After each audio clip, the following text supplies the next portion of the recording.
So the concept of workforce planning has been with us for the last 8 years, since the earthquakes really.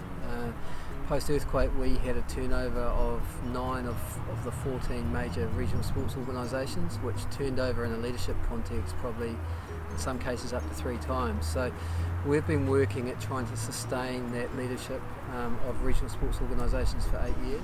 One of the initiatives that came out of the churn of regional sports organisation chief executives post-earthquake was our desire to try and build the second tier of leadership. So trying to prepare our young leaders for that next step into a chief executive role. And that opportunity was provided to Mel through the second tier leadership program, that we utilise the services of an external consultant to try and build the workforce within and create a bit of a pathway into leadership.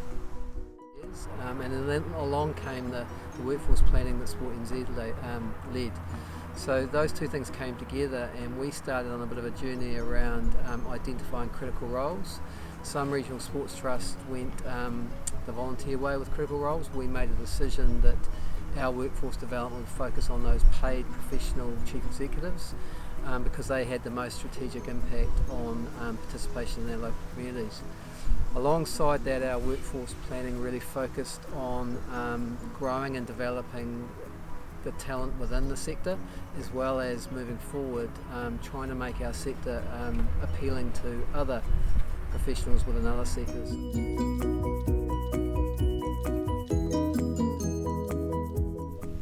Hi, I'm Mel Mather from Bowls Canterbury. I started my journey with Sport Canterbury many years ago. I started working there as a reception/admin person. I was very keen on all sports, playing many types of sports, and they knew that I was keen and willing to do more. So I was very grateful that they gave me that opportunity to turn what I was so passionate into a career. In 2014, Sport Canterbury provided me with an opportunity to participate in a sport leadership program. That was a real integral part of my professional development. I learnt so much on that, and then as I moved into being a sector leader, I've continued to have mentoring from Sport Canterbury, and that's been massive for me in this role. So all of Sport Canterbury's work over the last 10 years in the people development space helped inform the regional workforce plan. The regional workforce plan was a really important piece of work because it linked and brought in our regional sports organisations, so they developed a level of buy-in. It helped us identify critical roles and where we were going to have the biggest impact in the sector as we developed plans for people. Critical roles were defined as those people that made a disproportionate contribution to the delivery of strategy. From our point of view, given the churn that we'd seen at CE level, the chief executives of the regional sports organisations were our critical roles. In order to support those critical roles, we developed professional development plans alongside those chief executives, and we supported them to deliver on those, which is where we see the PDPs of today. The Sport Canterbury Regional Workforce Plan has 4 key pillars.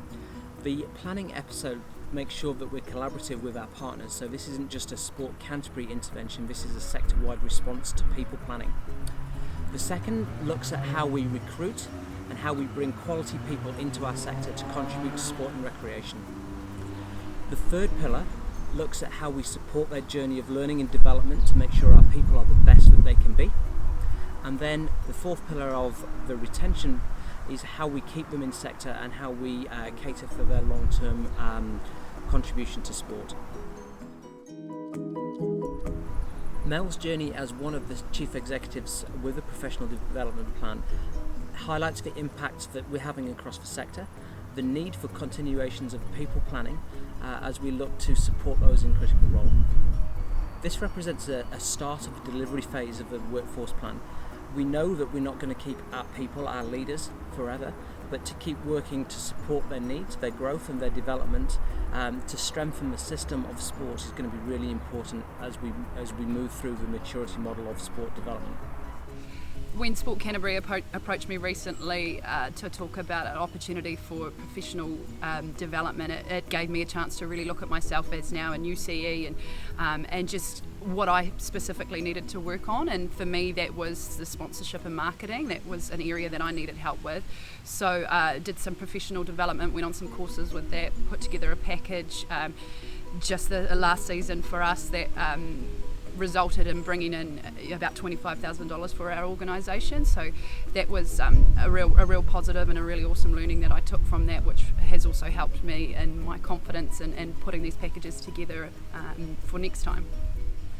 The impact that's had on me personally and subsequently the organisation has been that I'm a lot more confident in what I'm doing and the decisions I'm making, and the organisation is better off for having a better revenue stream, and subsequently the organisation is more sustainable because of it.